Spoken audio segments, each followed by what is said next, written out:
someone like Paul Pogba, who you played with, his contract's up in the summer. It looks like he's going to move on. Would you be fighting tooth and nail to keep him with the club, or do you think it's better if he moves on? I think it's probably got to a point now where it probably is better for him to move on, and I think if Paul is honest with himself, he probably hasn't had the impact he would have liked since he returned to Manchester United. And I watch him play for France, and it's a completely different player. The ability, everything, his vision, control of the game is there every game for France, and it just hasn't quite worked at Manchester United for him. And I think they need to there's a few players they need to let go. Sorry, is that down to him, do you think, or do you think that's just the structure or the setup of the team and the club? It's what I said before. There hasn't been a settled manager there probably since Alex Ferguson. So I think whoever comes in, they need to give them time. They need to give them time to build up relationships with players. How much time though, Wayne? Because Solskjaer had 3 years. Yeah, I get that, but I think they were going through a transition period. It didn't work. I think that's obvious. It didn't work with Ollie in the end. I don't think it's worked with the new manager now who's come in.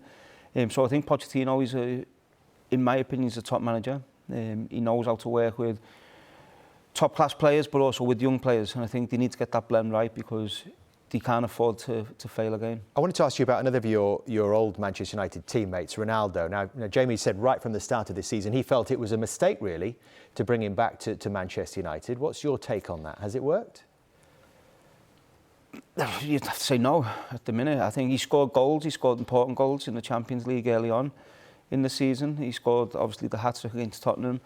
But I think if you look into the future of the club, you have to go with younger, hungry players to do the best to lift Manchester United over these next 2 or 3 years. And obviously Cristiano is getting on a bit.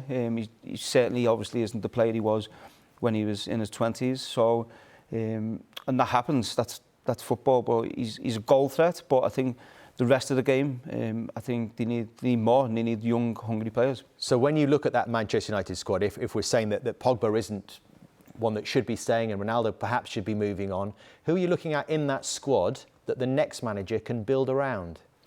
I think, as I said, they've got good young players. I think SHANtch will be better next year. I think Marcus will be better next year. They've got good young players. I think Jesse Lingard should be playing for them because he brings energy, he brings quality. Scott McTominay's done well. So they have got some good young players. They just have to get them confident, get them believing that they're good players and performing at a better level. And then obviously, whoever the new manager is, I'm sure he'll bring his own players in and try and rebuild that group. And what about at the back? What about Harry Maguire? I like Harry. I know Harry personally. He hasn't been in his best form this season, like a lot of players haven't. And then you look at England, he goes to play for England and he looks like a world-class centre-back. So again, a lot of it is confidence. I think the players need to feel winning again, to feel winning on a consistently, to get that confidence back. And if they do that, I think Harry Maguire is a big part of it. So it looks like Manchester United